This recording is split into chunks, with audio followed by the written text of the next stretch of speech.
Chicken biryani కూడా వస్తుంది కూడా. పెద్దలందరికీ నమస్కారం. సూపర్ స్టార్ అంటే మాకు చిన్నప్పుడు తెలిసిన ఒకే ఒక సూపర్ స్టార్ కృష్ణ గారు.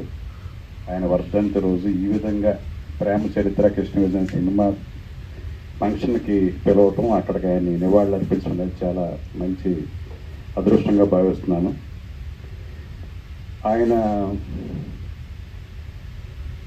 తెలుగు సినిమాకి మీ అందరూ తెలిసిందే, చాలామంది చెప్పుకుంటారు. ఫస్ట్ జేమ్స్ బాండ్ ఫిలింని, ఫస్ట్ కౌబాయ్ ఫిలింని, ఫస్ట్ స్కోప్ కలర్ స్కోప్ కలుస్తు రామరాజుని, ఇలా సాంకేతికతని తెలుగు చిత్ర పరిశ్రమకి అందించిన నటుడు. ఎవరన్నా దర్శకులు, నిర్మాతలు అలాంటి నిర్ణయాలు తీసుకుంటారు.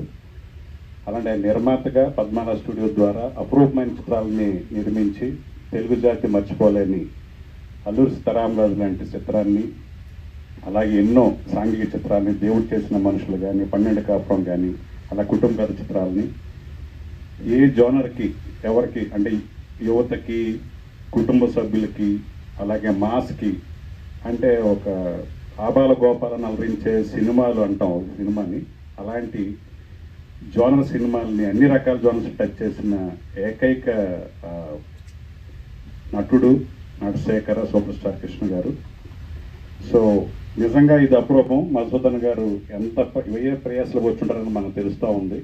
ఆయన మళ్ళీ రీరికార్డింగ్ చేసి, గ్రాఫిక్స్ క్రియేట్ చేసి ఈ సినిమాని కృష్ణ గారి అభిమానులకి అందించాలనే ఒక తపనతో దీన్ని మళ్ళీ రీరికార్డింగ్ చేసి మళ్ళీ టెక్నికల్గా చేశారు. ఇందులో అందరూ నోన్ ఆర్టిస్టులు ఉన్నారు.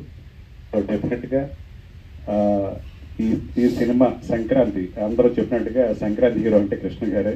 అలాంటి సంక్రాంతి ముందు ధోని బేరం అన్నట్టుగా జనవరి 3వ తారీఖునే సంక్రాంతి పండగని తీస్తున్న ఈ ప్రేమ చరిత్ర కృష్ణ విజయం ఎఫర్ట్కి డెఫినెట్గా కృష్ణ గారి అభిమానులు ఎవరైతే ఉన్నారో దీన్ని ఆదరించి దీన్ని హిట్ చేసి ఈ టీంకి ఒక విజయాన్ని చేకూరుస్తారని కోరుకుంటూ అందరికీ అభినందనలు చేస్తాను. Thank you.